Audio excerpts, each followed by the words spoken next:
Hi guys, welcome back to my YouTube channel and welcome to yet another video. So today I've got something really interesting to tell you guys about.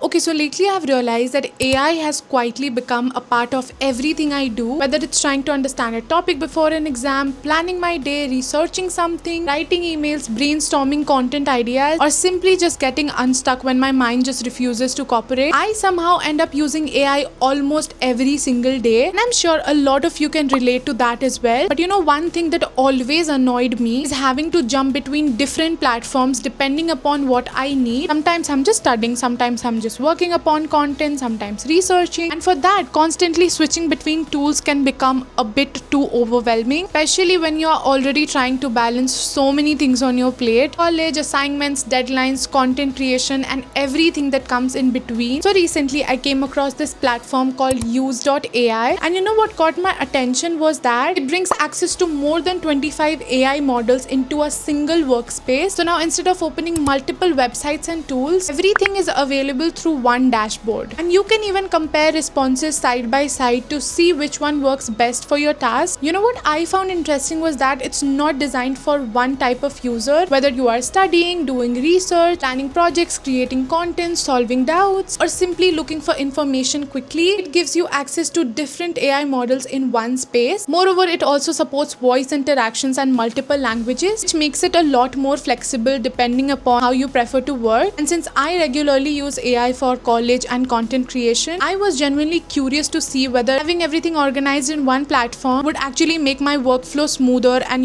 just help me save time throughout the day. So for the past few weeks I've been using Use.AI in my normal routine, not as some AI expert but just as a regular student and content creator. I've used it while studying, planning videos, organizing my tasks, researching something, generating ideas, and just managing the everyday chaos that comes in when you're trying to do hundreds of things at once. That's exactly what today's video is about. So rather than giving you a super technical breakdown, I want to show you how this platform fits into real life and just how I've been using it. So let's get started and put it to the test. So before we get into the actual testing, here's a quick look at the platform. Everything is organized within one workspace and you can easily switch between different AI models depending on the task you're working on. And as I did mention it earlier to you guys, that you'll get access to 25 plus major AI models just from a single dashboard. Since a lot of you are students, I first wanted to test how useful it would be for studying and understanding concepts. So here I asked to explain a data structure topic in simple language and also generate a few practice questions for revision. What I like about using AI for studying is that it can break down information into much more understandable format that helps with quick revision sessions before the exams. Another thing that we students often struggle with is revising large amount of information quickly, so I tried generating concise revision notes, and this genuinely was so helpful. I was also curious about how it would fit into my content creation workflow because that's another huge part of my life. So whether it's coming up with video ideas, titles, captions, or planning content, there's always something to work on. So naturally I wanted to see how it could help me with brainstorming and content planning as well. I tested it for generating ideas, structuring content, and even drafting scripts, and honestly it turned out to be quite useful. It not only helped me organize my thoughts more efficiently but also saved me a lot of time during the creative process. The best part is that you get to switch between different AI models and compare the responses. As you can see, I asked here two different AI models to create a study schedule for me using the exact same prompt. I was amazed how both of them approached it differently, and I can simply choose between them. After using it for a few days, I think the biggest advantage for me personally is convenience. Having multiple AI models and tools in one place made things so much more organized, especially when I was switching between studying and content creation. If you're someone just like me who is using AI regularly for productivity, learning, research, and creative work, it's definitely an interesting platform to explore. Overall, it was such an interesting experience testing Use.AI in my day-to-day life, and I genuinely enjoyed how it just fits into different parts of my workflow. If you'd like to check it out for yourself, I'll leave all the details and links in the description box. And with that being said, thank you so much for watching this video. I will be seeing you guys next time. Okay, bye.